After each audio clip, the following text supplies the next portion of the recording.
everybody. Thank you for joining us today. We have Annette Heisdorffer with us.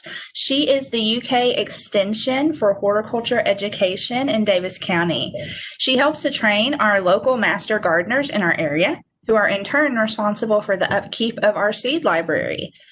The seed library is currently open to where you can take 5 packets of seeds monthly, free of charge, of course. Thank you for joining us today, Annette. Glad to be with you. We're excited to learn about trees and shrubs and planting them, not plating them. Many times for our landscapes, we think about trees and shrubs that we would like to add to our landscape. The proper planting of trees and shrubs, however, will improve our success in having them grow in our landscapes.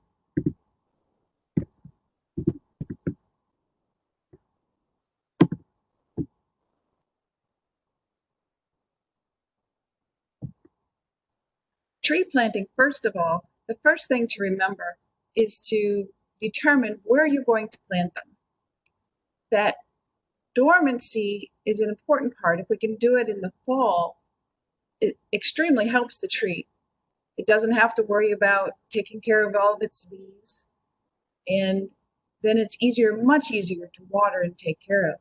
And it's easier for us, so we don't have to remember to water it during those critical points in time. The main thing to remember is wherever you're going to be planting your tree or shrub, first call 811. 811 will locate for you your utilities, because we certainly don't want to damage any of our utility lines that are underground. It makes a hassle for them, for us, and it could be expensive. It only really takes a few days for them to come, and they're pretty prompt. So make sure you plan enough time, but always, first of all, locate your utilities. Second of all, select the right tree for the site and any of your interests. What does the tree need to do? Does it need to have flowers for you, or just pretty fall color? Or are you interested in some type of breaking up the scene so it's a little more private for you? Always look up, look for those power lines. Is there enough room for root growth? Will the root growth be restricted? Is there a sidewalk nearby? Is there a driveway nearby? That may also determine the size of the plant of the tree that you're going to grow. Is it in shade? It will be a smaller tree and have shade from bigger trees, or is it located in full sun? And check out the soil characteristics. Does it drain well? Is it compacted? Or is it a nice soil where it's loose and the tree can grow well? One thing that I find with the soil characteristics is to check the drainage.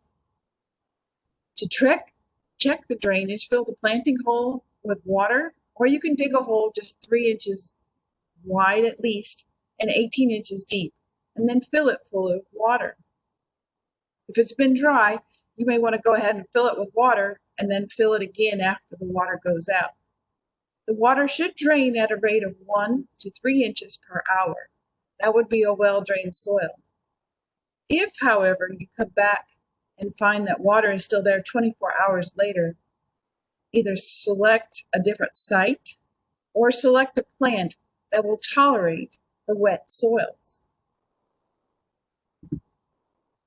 And with that, even if you're on a hill, check the drainage. Our soil can be very different even on a hill, and it can also be where it's a silt loam, so it doesn't drain very well. So we can still drown trees on hills. Pick the right tree when you're going to the nursery to pick it out. Make sure it's disease-free, good quality, doesn't have damage, and has a good form. With the good quality tree in the slide, it has a nice form for the type of tree that it should be, and we don't see damage to the trunk. A poor quality tree will have branches that are crisscrossed. It will have roots on top of the root ball. Branches will be broken, and also watch for any wounds on the trunk of the tree. These are trees that will never improve in the landscape. So only select good quality trees.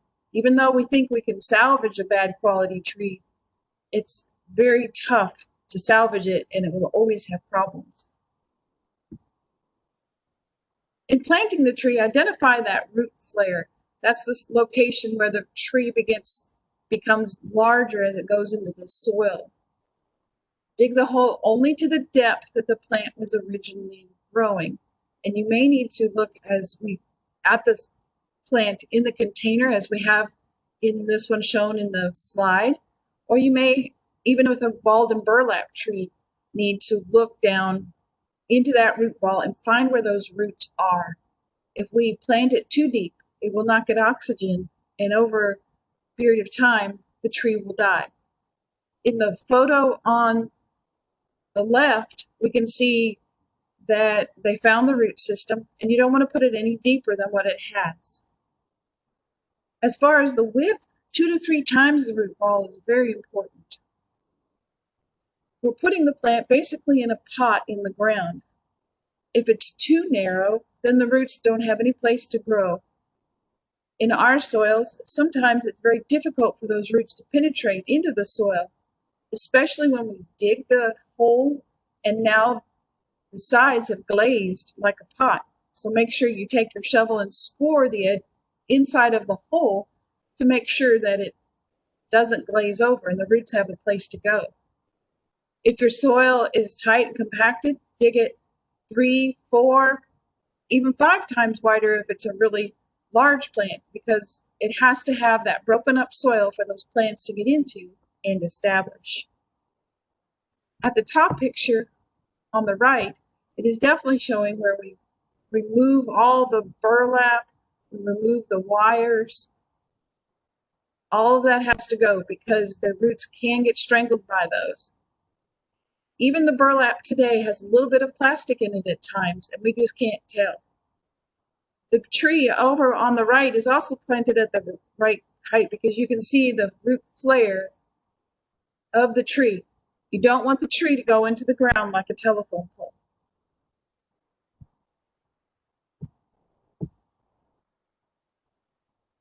Unpack that tree.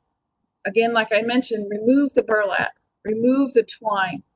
Many times when we see a tree beginning to decline, we look down at the bottom and we can see that the twine wasn't removed.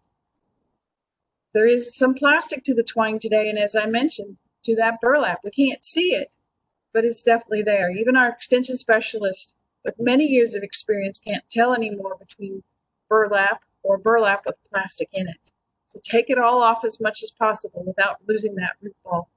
In a containerized plant, pull it out of the container, not by its stem, but more by taking the pot, either pulling the pot off as it's laid down, or by, if the plant's small enough, kind of turning it upside down, or you may have to cut the container off. If we pull it by the trunk, then we're going to break some roots because the root ball is too heavy.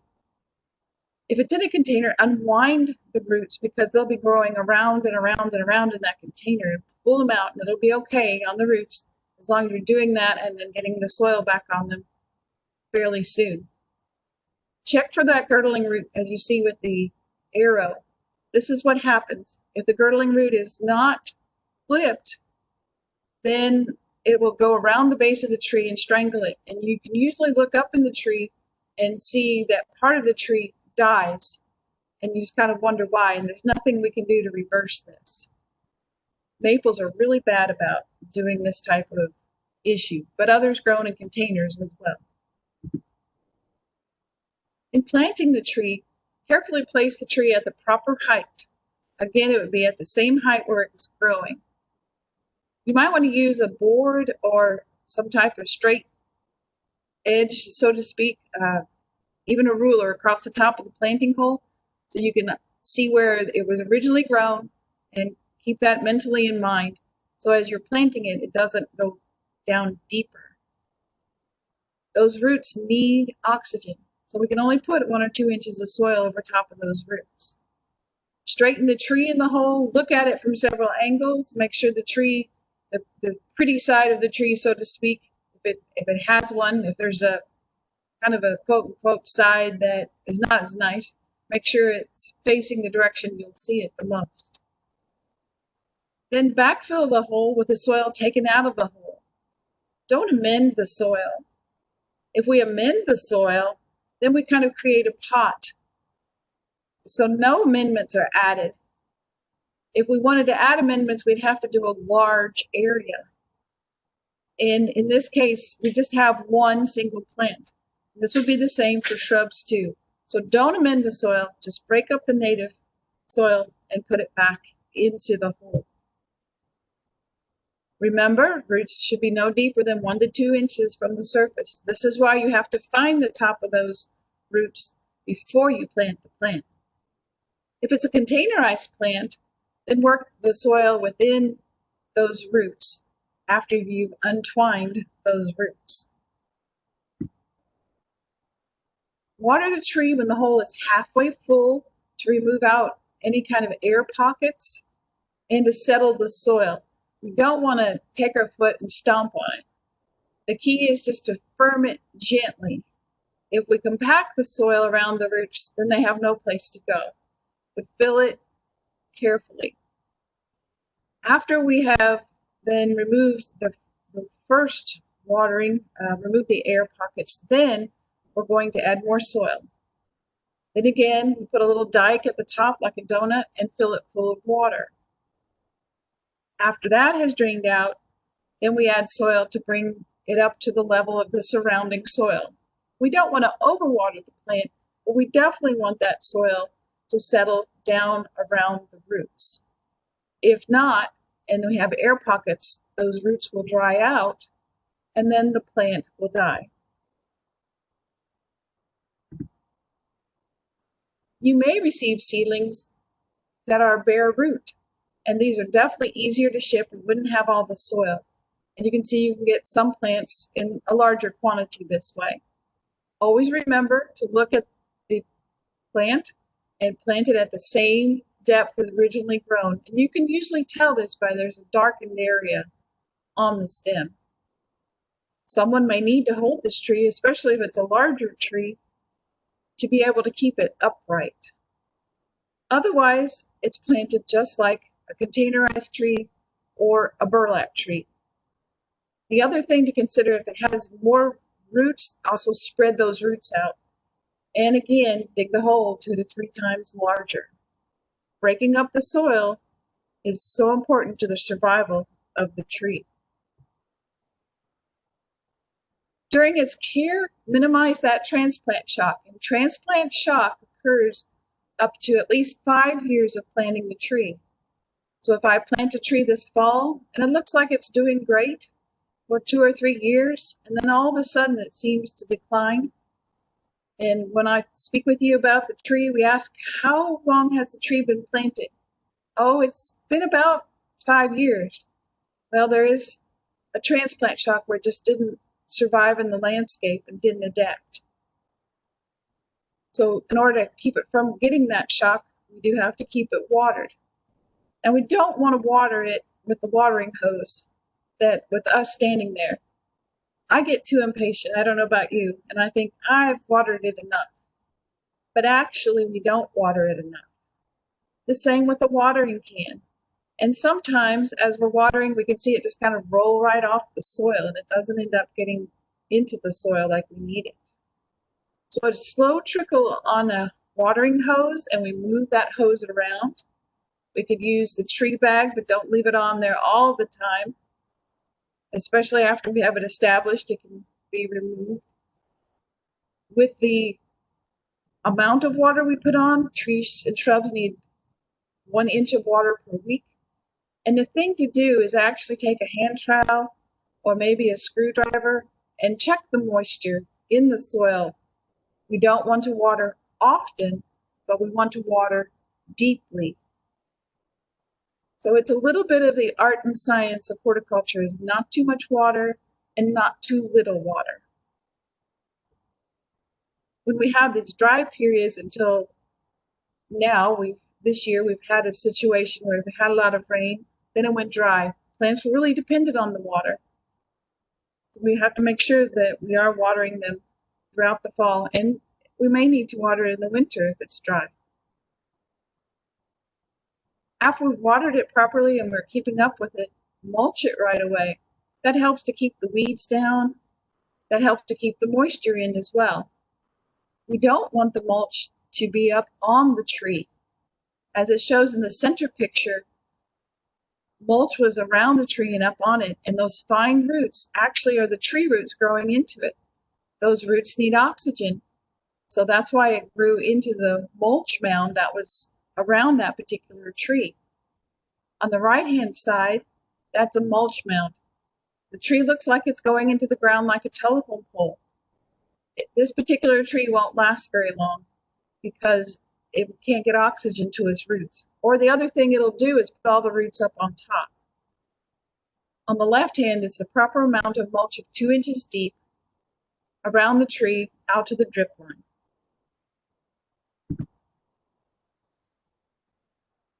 Consider if there's any structural pruning, but we're going to do most of that in the next year or so. We don't want branches to be lower than 6 feet if you plan to walk underneath them for appropriate species. When we're planting, if you do have some crossing branches, we can remove at that time. But right at this point of planting, we do want the tree to develop a larger caliber in the trunk. So that's one reason we're not pruning off all the branches immediately. Staking is usually not needed unless it's bare root tree or really a top heavy tree. We don't remove the top part of the tree. We just let the roots develop and grow. That's why we plant them in the fall. The fall, even though it's cold for us, for the roots, it's just fine. And they will continue to grow as long as the soil is in around the 50-degree range. On the staking, the other reason we don't recommend it is many times we forget to remove the materials that we've used to hold the tree up. And when it grows into the tree, it girdles the tree and it damages the tree as well as ends its life.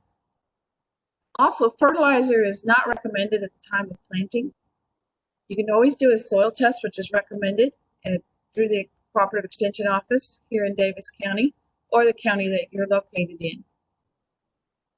Then after we have that soil test, the next year we look at how the tree is growing and we might need to fertilize it at that point.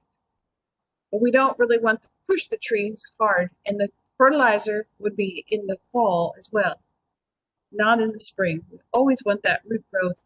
The root growth will help grow the top of the tree and sustain the top of the tree. For planting shrubs, we use the same steps as planting trees, locating the holes, making sure the growing conditions are proper for that particular tree. Define the top of the roots in order for the plant before we grow it. Avoid planting it too deep. Many times we can have soil put on top of the roots in shrubs, trees, in the nursery as they're going through and plowing to control weeds. Sometimes that soil is thrown on top of the root ball. That's how we have the roots too deep. And the care of the tree, the shrubs are the same as the trees. You want to put the mulch on, but don't stuff the mulch right underneath up to the trunk of the shrub. The mulch really does help keep those weeds out. Some common mistakes, as I've been mentioning, planting too deep and not finding out where the top of the roots are in that root ball. Forgetting to remove those possible girdling roots by removing it from a container and then not clipping those roots that are at the top or unwinding those roots. It's so important to take the time to do that. Making the planting hole too narrow, again, the roots have no place to go. The more we break up our native soils, the better it will become established. Not removing the twine or the root ball cover, and at one time, we used to say we didn't have to, but things have changed, and we do need to remove the twine, the root ball covers, which would be burlap, and any kind of wires. Not watering when we need it to be watered. Is it too dry? Or we might water it too much. Every day is not a good idea. But you do have to know your soil characteristics. If you're on a sandier soil, which may be closer to the river here in Davis County, you might need to water it more. But many places, it only needs water possibly twice a week, just depends on how much the plant takes and what the drainage is. So many times we drown our plants and we love them too much.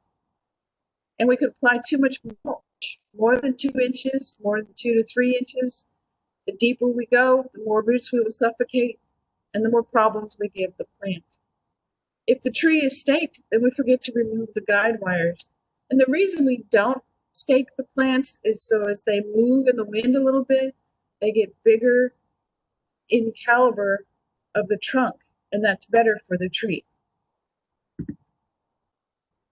We have many resources through the Cooperative Extension Service. There is a website called treehealth.ca.uky.edu, a great resources that talks about trees.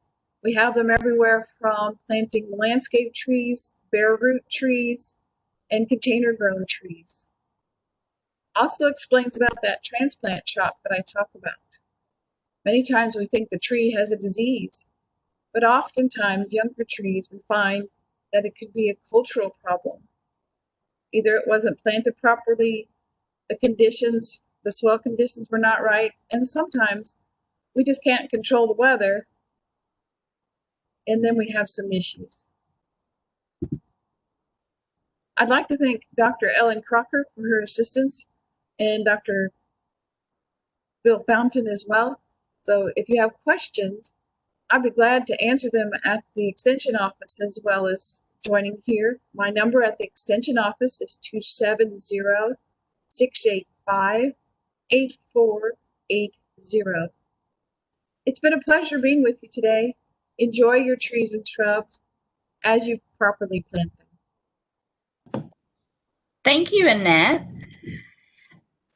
I did have a few questions for you. Are there certain trees in this area that just do better? Or are there certain trees that we should avoid planting and shrubs in this area because it's just not the best for it? There are lists through the Cooperative Extension Service of some ideas that you can use for trees and shrubs. One of the trees probably not to plant are some of the pin oaks, as we know. They are having difficulties. Some of the maples, only because, again, they're overplanted. A diversity of species is really important. So before planting, check and look around what is already out in the landscape, and then consider some other trees and shrubs that are not there. Thank you. Is there any certain, well, you probably won't recommend a certain nursery or place to go get your trees, but is there any that you would, I guess, recommend? Because, I mean, people that don't have trees may not know where to go. So if you could throw a few names out there, it might be helpful. Well, I would look locally, and with locally, we have several local nurseries. Some individuals, again, grow their trees throughout the season, and some get the trees in. So I would definitely take a look on the computer and put it in and ask for some nurseries. No, I'm not able to list some nurseries. I don't want to say any because I'm afraid I'll leave some out. We have many good ones in this area. Many times, too, if you look at a tree and the cost is really cheap and you're not sure, it may not be the best tree to buy. Now, you don't have to buy the most expensive tree either. The key would be to look at the plant material, ask a lot of questions, make sure it's a good quality tree where you don't see damage, and it has a good form to it already as well. Great. Thank you for that. And thank you again for taking time out of your day to be here with us. It was a very interesting presentation, and I hope you have a great rest of your day, Annette. Thank you. You too. It was a pleasure. Thank you. Bye-bye. Bye.